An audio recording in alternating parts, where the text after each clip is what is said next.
चुनाव के वक्त में प्रत्याशियों की एक लिस्ट बहुत लंबी होती है, लेकिन आज ये भीड़ ये बता रहा है कि आप भले प्रत्याशी के लिस्ट में आए होंगे, लेकिन एक नेत्री लग रहा है देखने से आप बन चुकी हैं। ये बहुत बहुत धन्यवाद आपका।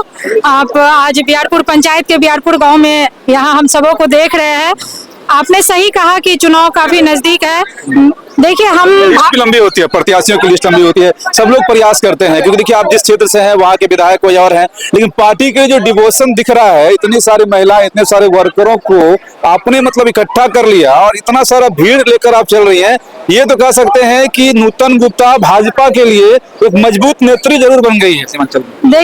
देखिए भारतीय जनता पार्टी का जो काम है वो हम लोगों को हर दिन लगा ही रहता है। चूंकि मेरा दायित्व जिला मंत्री का है और चुनाव काफी नजदीक है, तो आदरणीय प्रदेश अध्यक्ष जी के नेतृत्व में, जिला अध्यक्ष बड़े भाई मनोज सिंह जी के नेतृत्व में जो हमें दिशा निर्देश मिलता है, मैं अपने उस काम को लेकर अपने पूर्णिया विधानसभा में लगातार प्रयास करती हूँ और अपने काम को दिन रात समझ क्या पाए, क्योंकि आप जैसा बता रहे थे भी 2-2.5 महीना, कितना महीना का ये कार्यकाल था एक आदमी तक? ये 2.5 महीना से हम संगठन सशक्तिकरण स्वाभिमान यात्रा जो आप लोग को टास्क नहीं, जितने नेता हैं उन्हें टास्क मिला था केंद्र नेतृत्व के द्वारा, बिहार नेतृत्व के द्वारा, कि एक महिलाओं तक, एक लोगों तक आप उन चेहरे को दिखाइए जो चेहरा, मतलब आप इधर चेहरा, इस चाची को चेहरा को दिखाइए जो चेहरा परेशान रहता है, जिन चेहरे तक आम नेता पहुंच नहीं पाते हैं। यानी कि पार्टी के नेतृत्व ने आपको कहा था कि वहां तक पहुंचिए जहां तक लोगों को जाना, समझना, समझे कितना इन क्षेत्र की जनता को कितना समझ पाए, इनकी समस्याओं को कितना समझ पाए, दुख दर्द को कितना समझ पाए।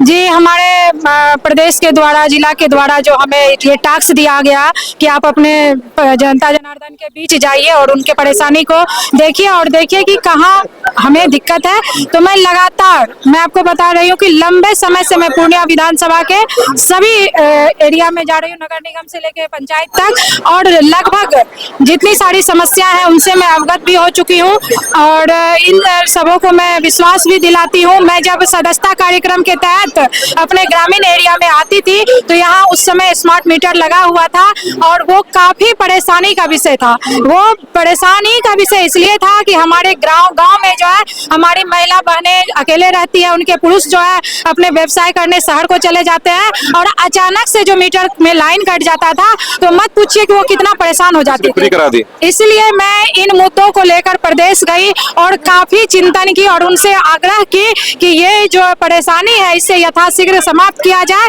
ये काफी बड़ा परेशानी है और आदरणीय मुख्यमंत्री जी के द्वारा ठोस मुहर लगाकर इसे खत्म कर दिया गया। एक बड़ी चीज हुई, आप लोग का बिजली माफ हो गया ना? जी जी, बड़ा खुशी राहत मिलता होगा, बहुत भारी खुशी हम लोग को है। पहले बड़ा टेंशन होता होगा कि घर में सो रहे हैं, एकाएक रात का पंखे खत्म हो जाता होगा।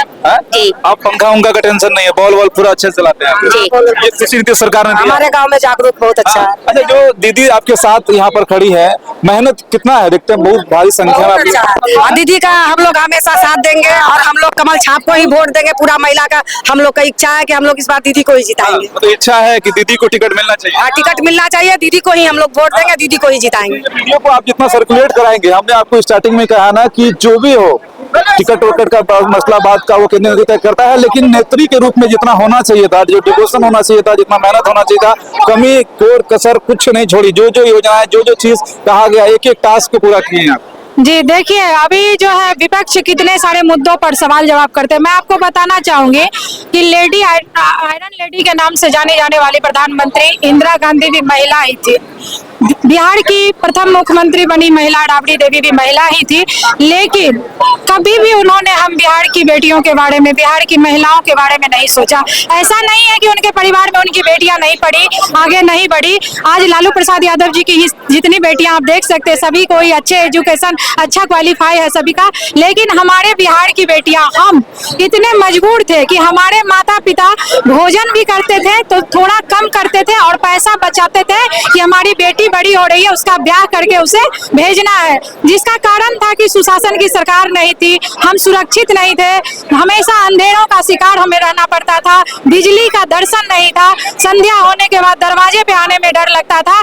तो माँ पिता की भी चिंता स्वाभाविक थी, लेकिन 2005 से 2025 के बीच माननीय बिहार के मुखिया, बिहार के विकास पुरुष नीतीश कुमार जी ने जो हम महिलाओं को मजबूती प्रदान किया, जो हम महिलाओं के पैर की बेड़ियों को तोड़ने का काम किया, ये वाकई ऐतिहासिक रहेगा, ये इतिहास में दर्ज होगा। महिला के कुर्सी पर रहते हुए भी हम महिलाओं के लिए नहीं सोचना, ये सबसे बड़ा श्राप बिहार को था। आज वो चिल्ला रहे हैं कि बिहार पलायन कर रहा है, कहां से पलायन कर रहा है? आज तो बिहार के हर घर में पढ़ रहा है सब कोई। बिहार ऐसा जगह है जहां का बच्चा पढ़ते पढ़ते कैंपस सिलेक्शन करके कोई जापान जा रहा है, तो कोई मतलब हम बोल रहे हैं आपको कि पूरे विश्व में बिहार का बच्चा काम कर रहा है। तो इतने हुजूम के साथ आज क्या मतलब अंतिम प्रोग्राम है आपका? जी, हमारा स्वाभिमान सभा संगठन यात्रा का अंतिम पड़ाव था और हम इसी पंचायत से शुरुआत किए थे। इसी पंचायत में आज हम ठहराव भी किए। और तो मतलब जो पंचायत है ये बिहारपुर है, ये पूर्णिया सदर विधानसभा का एक क्षेत्र है और यहाँ से शुरुआत कर हर एक मोहल्लाओं तक होते हुए हर एक जाति संगठन के साथ जो है आज नूतन गुप्ता भाजपा की जिला मंत्री है और उनका जो ये पखवाड़ा सम्मान समारोह और संगठन प्रस्तुतिकरण, कई सारे लोगों को आप जोड़ी भी होंगे, कई सारे महिलाओं को, पुरुषों को, युवाओं को। जी, कितने सारी ऐसी यहाँ पर आप देख रहे हैं आदि आबादी हमारी बहनें सब जो है सभी कोई सम्मान पूर्वक हमारे साथ है। इन्हें बहुत अच्छा लग रहा है कि एनडीए सरकार में इनके हाथों को इतना मजबूती मिल रहा है। आज बिजनेस करने के लिए 10-10 हजार रुपए की सहायता राशि दी गई है। उसके बाद कल केंद्र सरकार माननीय प्रधानमंत्री जी के द्वारा बिहार को स्किल डेवलप विश्वविद्यालय की मिलने की घोषणा की गई। ये हमारे लिए कहीं ना कहीं बहुत खुशी की बात है, गर्व की बात है। अब हमारे बिहार के बच्चे सिर्फ पढ़ेंगे ही नहीं, होता क्या है कि उन्हें प्रेशर रहता है कि तुम्हें पढ़ना है, लेकिन अब ऐसा होगा कि उन्हें किसी काम को करने की इच्छा है तो उसका उन्हें ट्रेनिंग दिया जाएगा और उनको जो उनके व्यवसाय को अच्छे से कैसे कर सके, कैसे अच्छा से उसका व्यवसाय आगे बढ़े, इसके लिए उन्हें तैयार किया जाएगा। इसके लिए हम केंद्र सरकार का बहुत बहुत आभार व्यक्त करते हैं जिन्होंने हम बिहार वासियों को इतनी बड़ी सौगातें दी। और उससे भी दोगुनी खुशी की बात यह है कि उस विश्वविद्यालय का नाम भारत के जननायक कर्पूरी ठाकुर जी के नाम से रखना सुनिश्चित हुआ है, तो ये हम सबों के लिए सम्मान की बात है। हम चाहेंगे कि इस वीडियो को आप शेयर करिएगा और पूर्णिया भाजपा में आप ये जरूर कह सकते हैं, जो भीड़ बता रही है, जो मेहनत इनकी बता रही है, एक अलग छाप बनाने का जरूर प्रयास नूतन गुप्ता ने किया। जितना हो सकता था ये बातें हम इसलिए आज कह रहे हैं कि आचार संहिता जो है बिहार विधानसभा चुनाव को लेकर अब कुछ ही घंटों के बाद लगने वाला है और ऐसे वक्त में एक प्रत्याशी के रूप में हो या एक नेत्री के रूप में हो, जितना लोगों को प्रयास करना चाहिए था उतने प्रयास का ही ये फल होगा कि इतने सारे लोग आज इकट्ठा है इस कार्यक्रम में और इसको एक मतलब आप ये कह सकते हैं कि नेता के रूप में देखना लोग जो है जरूर शुरू कर चुके हैं। बाकी एक और इसका एडिशनल वीडियो हम लोग बनाएंगे, उसमें सारी बातचीत उसमें सिखाया जाएगा और इस क्षेत्र के कौन से प्रत्याशी होते हैं, क्या कुछ चैलेंजेस होता है, वो भी हम आपको एक दूसरे वीडियो में इन्हीं मैडम का दिखाएंगे। जय हिंद।